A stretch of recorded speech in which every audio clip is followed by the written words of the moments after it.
Learn how to make a patterned paper look like abstract art with the use of the median filter.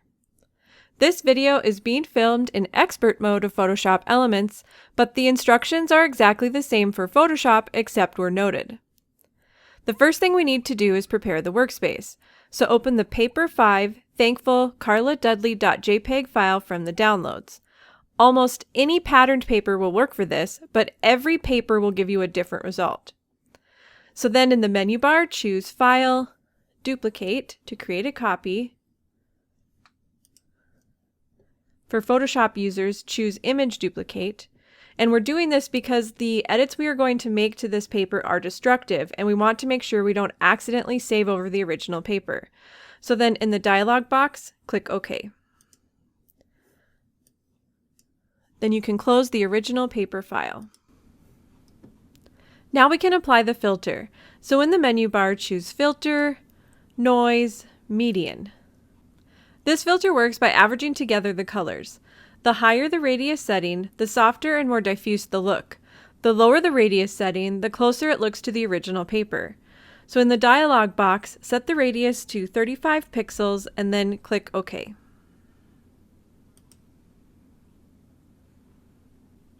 If you wanted a softer look, you could repeat the filter by going to the menu bar, and then you choose Filter, Noise, Median.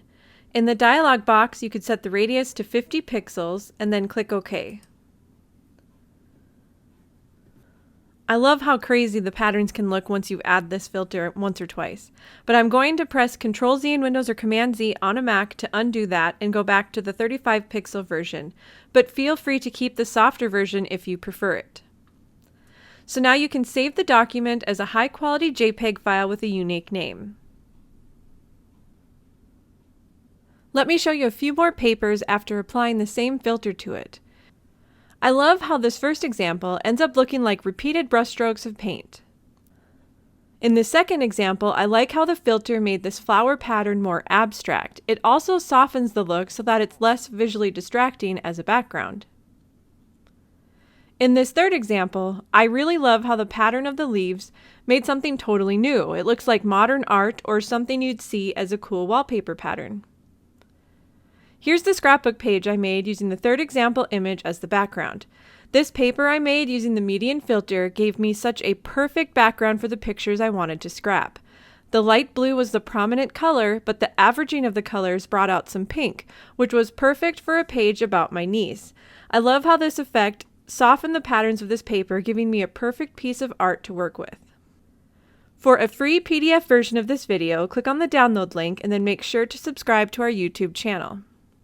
This has been Jennifer Jers from Digital Scrapper, the very best place on the web to find complete and professional instruction for digital scrapbooking. We help you get your stories told.